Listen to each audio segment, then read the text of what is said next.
आज हम आपको एक और नई कहानी सुनाने जा रहे हैं जिसका नाम है अकबर का साला। बीरबल की बुद्धि और समस्या को भांप लेने की कला के कारण बादशाह उन्हें खूब पसंद करते थे। इसी कारण से दूसरे लोग बीरबल से उतना ही जलते थे। इन जलने वालों में से एक अकबर का साला भी था। वो हमेशा ही बीरबल को मिला हुआ खास स्थान लेना चाहता था। बादशाह जानते थे कि बीरबल जैसा कोई नहीं और ना ही हो सकता है। वो अपने साले को भी ये बात समझाने की कोशिश करते थे, लेकिन उनका साला हमेशा कहता था कि वो भी काफ़ी बुद्धिमान है।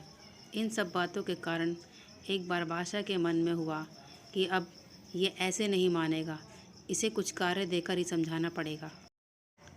तभी अकबर ने अपने साले से कहा कि तुम अपने दिमाग और सूझबूझ से इस कोयले की बोरी को सबसे ज़्यादा लालची सेठ दमड़ी लाल को बेच कर आओ।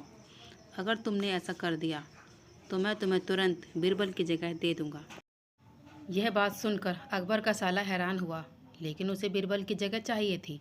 इसी सोच के साथ वो कोयले की बोरी लेकर सेठ के पास पहुंच गया। सेठ ऐसे ही किसी की बातों में नहीं आने वाला था, इसीलिए उसने उसे खरीदने से मना कर दिया। अपना उदास चेहरा लेकर अकबर का साला महल लौट आया। उसने कहा कि मैं इसे नहीं बेच पाया। इतना सुनते ही बादशाह ने बीरबल को अपने पास बुलाया।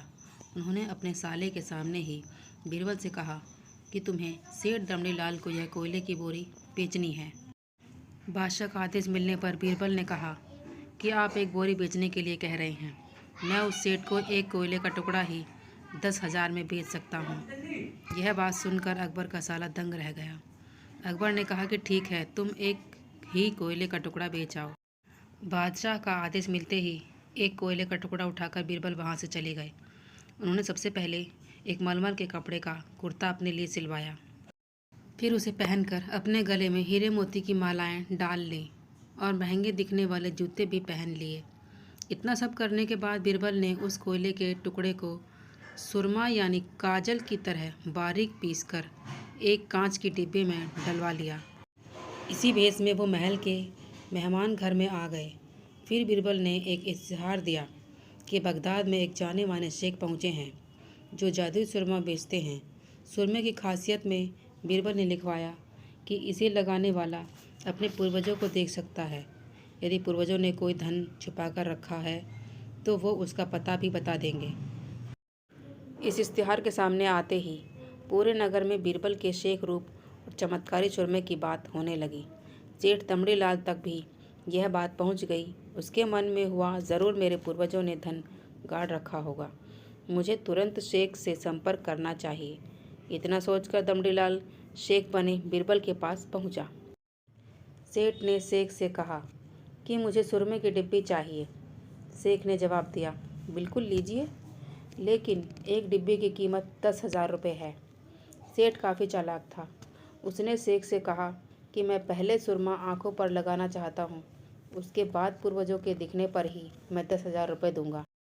शेख बने बीरबल ने कहा कि ठीक है, आपको ऐसा करने की इजाज़त है, बस आपको सुरमे की जांच करने के लिए चौराहे पर चलना होगा।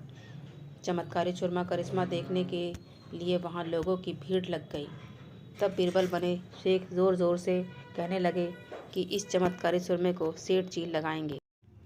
अगर ये सेठ अपने माता पिता की ही औलाद हैं तो इन्हें सुरमा लगाते ही तुरंत पूर्वज नज़र आ जाएंगे। पूर्वज नहीं दिखे तो इसका मतलब यह है कि वो अपने माता पिता की औलाद नहीं हैं। असली औलादों को ही यह सुरमा लगाने पर अपने पूर्वज नज़र आते हैं। यह सब कहने के बाद शेख ने सेठ की आंखों में सुरमा लगा दिया और कहा कि आंखें बंद कर लो। सेठ ने आंखें बंद तो की, लेकिन उन्हें कोई भी दिखाई नहीं दिया। अब सेठ के मन में हुआ कि मैंने कह दिया कि मुझे कोई दिखाई नहीं दिया तो भारी अपमान हो जाएगा। इज्जत को बनाए रखने के लिए सेठ ने आंख खोली और कहा कि मुझे अपने पूर्वज दिख गए।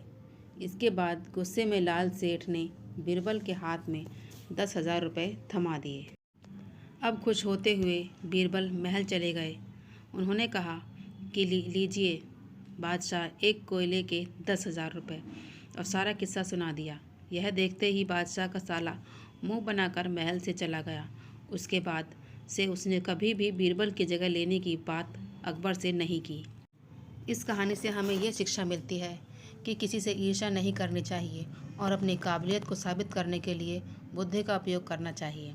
आपको यह कहानी कैसी लगी तो हमें ज़रूर बताएं। प्लीज़ लाइक करें, सब्सक्राइब करें, शेयर करें। Thank you.